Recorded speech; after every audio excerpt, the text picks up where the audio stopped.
الإرث التاريخي والمسؤولية التاريخية حقيقة هم الأتراك. يعني كما نعلم أن آخر خلافة إسلامية كانت في مركزها هنا في تركيا، وكما يقولون يعني كان أبونا كان واحد، فجاء بولد في مصر وولد في العراق وولد في كل بلد من بلاد الإسلام، لكن كلنا أبونا كلنا واحد.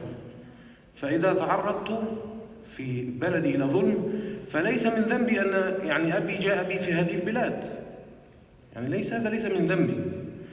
فكلنا لدينا المسؤولية، وتركيا لديها الإرث التاريخي لهذه الأمة وعليها أن تحمل هذا الإرث. فيجب عليها يعني هؤلاء الناس مظلومون، يعني مسلمو أركان أو مسلمي الإيغور، فيجب الإنشاء حتى نحافظ على الباقي عند هؤلاء الناس، الباقي من الإسلام عند هؤلاء الناس. يجب عليهم إنشاء يعني تقول مؤسسة إعلامية في تركيا هنا وتبث إلى البلاد الإسلامية، إلى هذه البلاد بلغات هؤلاء الناس. يعني يستطيعون أن يقيموا اتفاقيات مع الحكومة الصينية أو الحكومات هذه الحكومات التي تعادي الإسلام لنشر يعني أشياء عن الإسلام باللغات ونشرها في هذه البلاد. فلا تستطيع الحكومة أن تأتي وتمنع التلفاز، يعني هذا أمر صعب جدا عليهم.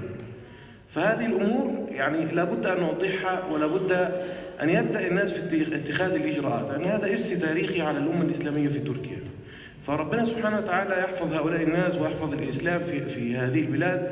يعني والله منذ مدة جاء إلي شاب من الإيغور هؤلاء، نسأل الله عز وجل أن يفك عنهم يا رب، فجاء وطلب مني أن أسمي له ولده. يعني جاء بغلام وقال لي أنا مسلم من الإيغور، وطلب أن أسمي له ولده. قلت له يعني أنت تريد اسم، اختار اسم، أي اسم، أنا لا أعرف أسماء إسلامية، اختار لي اسم إسلامي. ثم قال لي يعني هذا أنا أكتبه، لكن إحنا بيننا ندوه بهذا الاسم، لكن لا يستطيع أن يكتبه حتى في عند الحكومة الصينية، لا يستطيع أن يكتب هذا الاسم. فيعني كما يقول الإخوة المصريين، يعني الذي له ظهر لا يضرب على بطنه، اللي له ظهر ما يضربش على بطنه. فالمشكلة في هؤلاء الناس ليس لهم ظهر إلا الله سبحانه وتعالى، لكن يريدون ظهر في هذه الدنيا يؤيدهم ويعينهم، وعمل اتفاقات مع هذه الدول للتخفيف عن هؤلاء المسلمين. نسأل الله عز وجل أن يعينكم على ذلك. أقول قولي هذا واستغفر الله لكم. جزاكم الله خيرا.